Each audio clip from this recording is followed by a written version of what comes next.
Welcome to the Landcare in Action stream of the National Landcare Virtual Conference 2021. My name is Andrew Scott, Bush Care Officer for North Sydney Council. If you have any questions during the presentation, can you please start entering them in the text box you'll see on the side of your screen, as we will have a limited amount of time at the end of the presentation to answer those questions. I would like now, this session is titled The Potential of International Landcare, and our guest speakers are Dr. Mary Johnson and Clinton Muller. And I'd just like to say, let's take it away. Clinton and Mary. Thank you, Andrew, and hello, everyone. Clinton and I would like to begin our session by acknowledging the traditional custodians, the Wurundjeri people and the Gunditjmara people on whose lands we are speaking today, land that was never ceded. We pay respects to elders past, present and emerging. Our presentation begins with a reflection of Landcare as a place-based, community-focused movement. We then discuss current global imperatives. We share findings from a recent international Landcare study and note the mutual benefits that are to be gained by linking into a global Landcare network.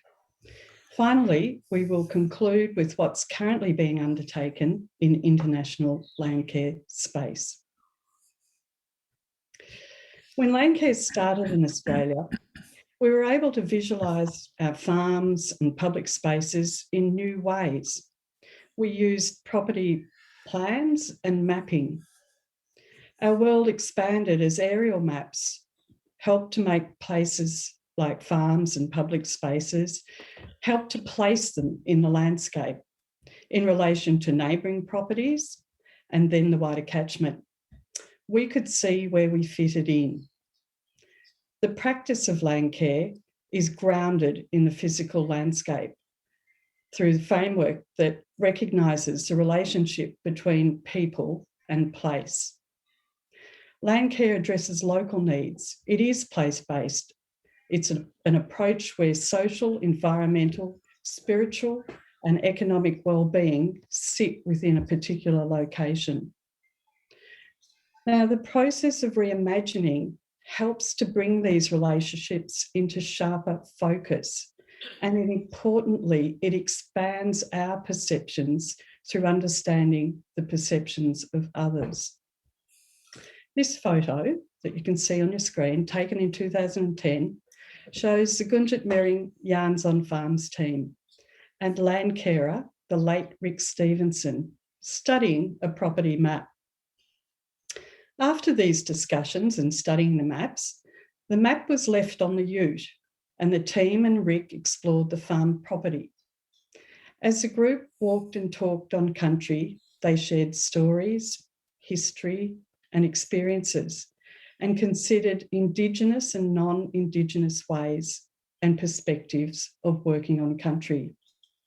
Rick was one of the first landholders to host a Yarns on Farms visit, and this program went on to engage with other land managers across southwest Victoria.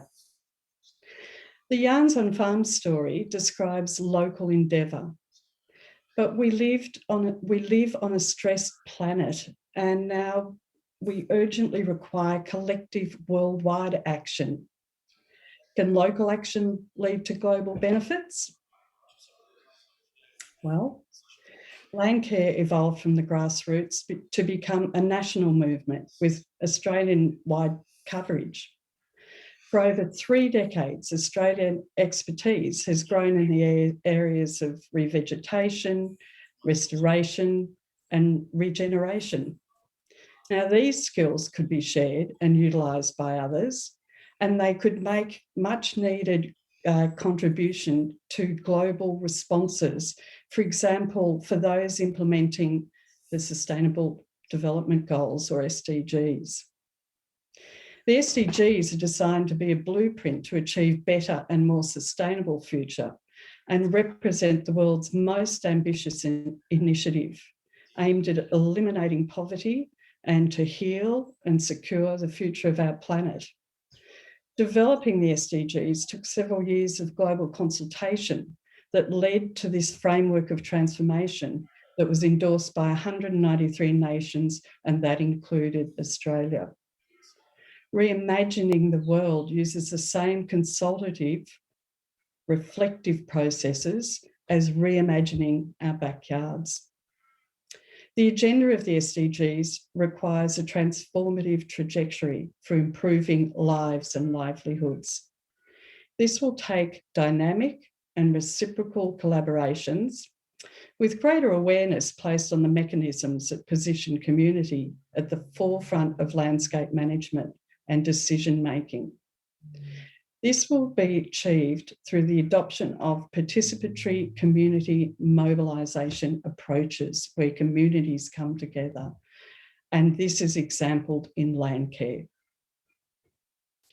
The global spread and replication of Landcare since the 1990s has occurred without any systematic coordination or scaling up strategies. But the interest in Landcare is not surprising, as worldwide people grapple with similar challenges. The physical settings may be unique to each country, but because of its intrinsic characteristics of purpose, partners, and resourcing, Landcare has the capacity to complement existing societal norms and support existing programs.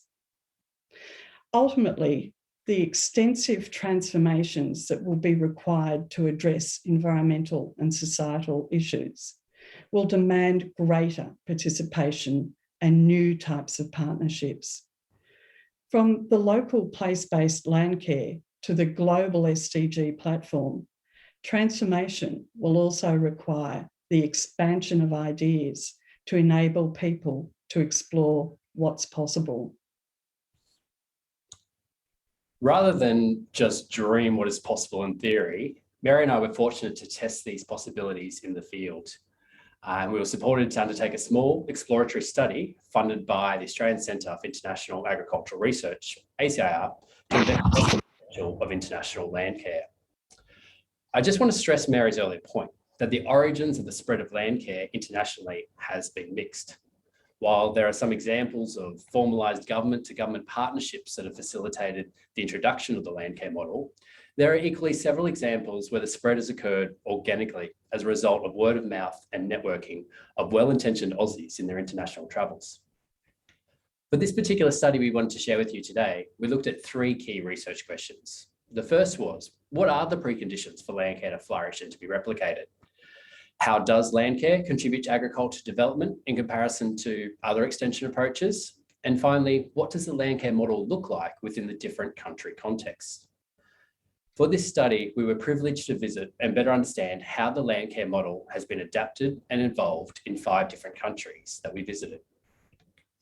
The study countries we chose were selected based on their demonstration of some evidence of an association with the Landcare model and included the countries and regions as outlined on this map, particularly Fiji and Suva and the Coral Coast on Fitji Levu, Taveuni Island and the Basra Mali Island off Vanuatu Levu, Bohol and the Central Visayas in the Philippines, the Mount Merapi region and central region of Java in Indonesia, in South Africa, and a shout out to Francis Stein, who's joining with us today, the Gauteng, Pretoria, and Western Cape regions, and finally, Kabale, Masaka, and Kampala regions in Uganda.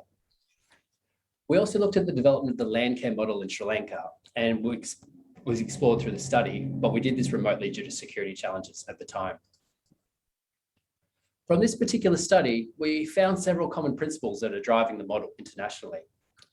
For us, this included the complementarity of Landcare to existing programs, both community development and agricultural extension, which enable Landcare to be universally applicable.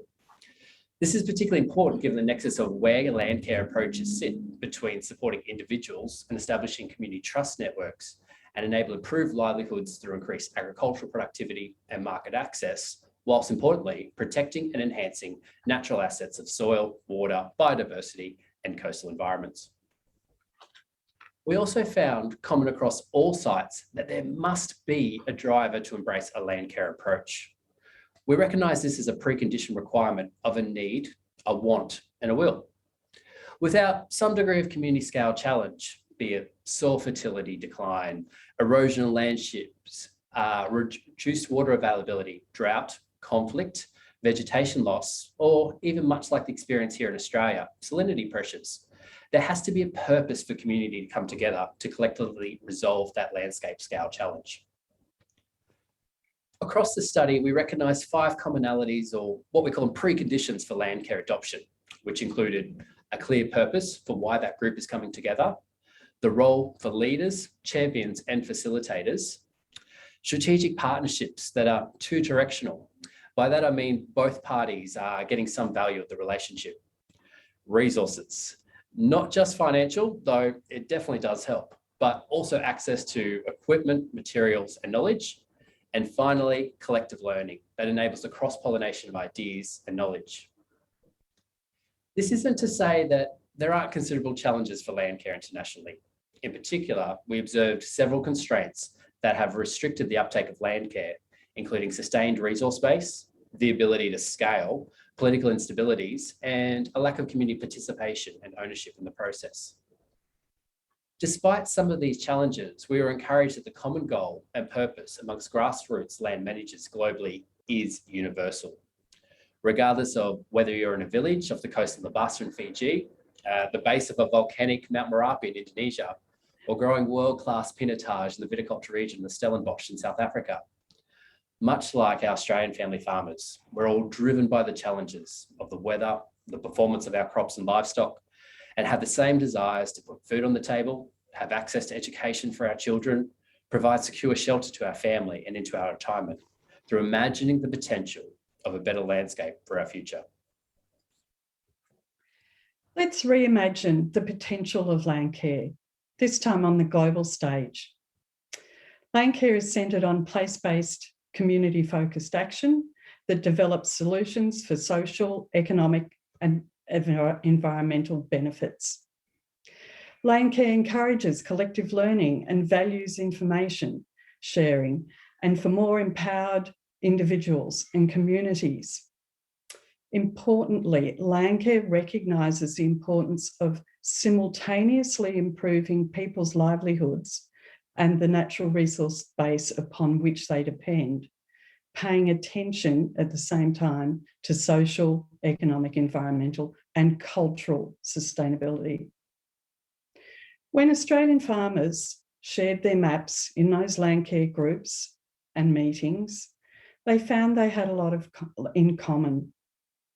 Likewise, International Landcare, the International Landcare Study, found farmers, researchers, teachers, environmentalists, and others, concerned citizens, seeking to make connections for sharing knowledge and skill exchange, and importantly, for peer-to-peer support. Importantly, Landcare has emerged to be a global player that is viable and a complementary approach to existing activities and programs, addressing sustainable livelihoods and natural resource management. The ultimate question then is, what can we do and what are we doing? So first of all, it's great that there are emerging partners championing this cause. In particular, I want to acknowledge the efforts of the recently formed Global Landcare, a genesis of 3 former groups, being the Australian Landcare International, the Secretariat for International Landcare, and Landcare International. The newly formed Global Landcare are championing the network of Landcare on the international stage, and certainly would encourage anyone interested in learning more about what's happening to get in touch with them. And fingers crossed for them at the awards this evening. We're also pleased that we're able to build on the findings of our earlier study and have received new support from the Australian Centre for International Agricultural Research for an exciting new project to test the applicability of the exchange of the Landcare model as it's evolved in the Philippines to Fiji. This new project, which is just getting underway, despite the challenges and impact of the COVID pandemic, will focus on taking the learnings and success of the Landcare model as championed by the Landcare Foundation of the Philippines and the Philippine government, focused on supporting improved livelihoods, and test whether this can help support agricultural productivity and environmental management for our friends in the South Pacific. This is all driven by our journey together, recognising that Landcare is a great vehicle for driving connections. In closing, just as all those who have come before and recognised and understood the value of getting out of your own backyard and looking into someone else's, much like the early days of Landcare here in Australia, looking at our property maps and where our backyards sit within the catchment, we have a great opportunity at hand to appreciate the potential and reimagine our role and efforts through Landcare and how this contributes to the global bigger picture. Mary and I would welcome any questions. I'll hand back over to Andrew to run us through that and come through from the chat. Cheers. Thank you for that great presentation, Mary and Clinton. You've closed the presentation, that's great. We can move on to the question and answer session. We have some quite interesting questions for you. I will go the first one with 5 votes from Andrea Manson. We want to know more about globallandcare.org, a history of how it's come about. This research is so important to know how we go forward and build on our leaders' vision. I might let Mary start off this one, given her origins with Silk, and then I can finish it with currently sitting on the Global Landcare board. Well, there's always been a spontaneous interest in Australian Landcare. And yes, going back to the 1990s, Sue Marriott and Vicky Mack and myself and 4 others started the Secretariat for International Landcare to try and facilitate and help people who are interested from other countries to visit Australia. But at the same time, there were all these little networks and extensions that were happening individually from individuals to individuals along the way. And so we facilitated in-country visits to Australia and made those linkages. Australian Landcare International then evolved to offer more services along those lines, and International Landcare itself. But it's like Landcare, it's been an evolutionary process in that people responded to external interest in Landcare itself. And as I said in my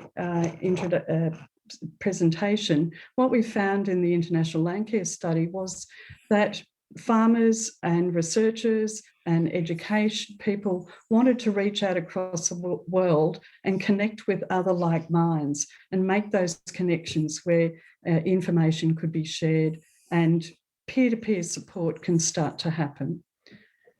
I guess certainly just building onto that quickly, Andrew, is just the important roles that a number of like-minded individuals have done over the years. So certainly Australian Landcare International, Rob Buell, Hori Prasad have done some tremendous work over the years in championing the cause. Myself, I had the benefit of being based in East Africa and supporting Landcare International, and Dennis Garrity in supporting it from an international perspective.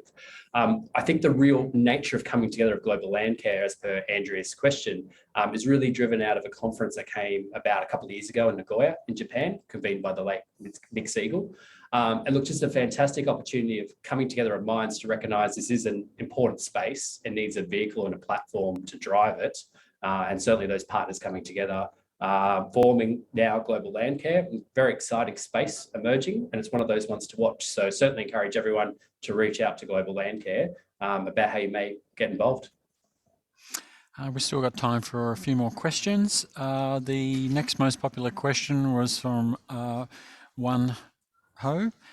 Did Landcare X Australia develop from a vacuum in those countries mentioned, or were they already community initiatives, albeit less developed, in place? Well, it's a bit of both. I think it's fair to say that in every country we visited, there are very strong community initiatives that already exist. But again, people were interested very much in reaching out. When we asked this question of groups, we said, why did you reach out for Australian Landcare? And they thought that it had provided a neat vehicle coming from a natural resource management focus, but also including a livelihood enhancement component to it. It met the needs of farmers and others in being able to share information in this space. So I don't know, Clinton, do you have something more to add to that? Yeah, look, I think you've touched on it, Mary, that it is a combination, that there's it's unique in every country. And I think the probably exciting part for us as we go forward, and particularly this new project we touched on, is looking at how the model is evolving in countries based on that local context. So I think get a little bit parochial about Landcare here in Australia. It's not the only model that has evolved from that basis. We've got to recognise where it has the trajectory it's taken in other country contexts. And I challenge us that there's actually equal measures of learning that we can get back from those countries as it has evolved. So certainly it's a space that we need to get out of that backyard, look what others are doing, and there's some lessons we can learn back as well as how it's evolved. Precisely. And some of the groups that we worked with, I'm thinking of the Indonesian group near Mount Merapi, that was a very strong farmer production group, and had started back in the 1990s. So the point is that Landcare doesn't come in and say, we'll take over here, this is a new thing. It's highly complementary with whatever already exists, whatever programs exist, whatever groups exist. But it does become potentially a global mechanism for linking people to one another. The last point I just want to stress there, it's about the grassroots. We can have as many policies and frameworks as we want, but ultimately it's coming back down to the grassroots as to who's going to implement it and realise it back to those SDGs. We've still got about 4 minutes, and you got a lot of questions. The next question is, this is from Rena McGlashan, and she said, hi there, definitely a model that can be applied globally. Has the Landcare model been formally mapped against SDGs to determine the level of contribution? Great question. Mary might be able to, with her academic hat, might be able to comment. I just say there's a really great paper that Lisa Robbins, attached to ANU, has written in regards to the relationship of Landcare practices to the SDG, but I'm not aware of anything that's been mapped against the outputs and the impact. But I'll let Mary talk more. But that's a great paper by Lisa Robbins. You can find it based on those Nagoya proceedings at that conference I mentioned earlier. Yeah. And I was going to note Lisa's paper as well. So thanks for that, Clint. But look, I think people are mapping in their own ways. I haven't seen, other than Lisa's paper and some work that Andrea Mason was doing, I haven't, from Global Landcare, I haven't necessarily seen other exercises or activities to do just that. I would suspect that there would be Landcare groups across Australia who may be going down that pathway. And there are certainly a lot of the Sustainable Development Goals are applicable to Landcare groups and the efforts that are going around that. Thanks, Mary. I just want to say there's a shout out from Joy from Uganda Landcare Network. Greetings to all the friends and partners across the globe, especially in Australia. And there's another funding one. I think I might just ask the last question. How might myself or other people get involved with International Landcare? Certainly, it's a great question, Andrew. And yeah, shout out back to Joy as well. She's on the board of Global Landcare now, so we are truly representative of the global Landcare community. For us at the moment, Global Landcare is a really great vehicle to make this realise and happen. So, it's certainly exciting, the coming together of the 3 previous groups and organisations in one new conduit, and certainly recommend getting in touch with those guys. All their details are available if you Google them. and they will also be up for an award this evening. But certainly they're a great platform and mechanism just to start that conversation. There are some interesting trials. Like Mary and I have been speaking a lot with other opportunities. ACIAR have been, fantastic and taken a really active interest in this area, and have been exploring partnership opportunities between Landcare exchanges. So there is a lot of interest in this space, but it's a tough time now for us all in COVID and embracing our international community, but certainly a lot of stuff still happening in the background when borders start to open up. Well, thanks very much, Mary and Clinton, for coming on and sharing all that great knowledge with us. We'll have to move on now to our next session. Thanks a lot. Thanks, Bye, everyone.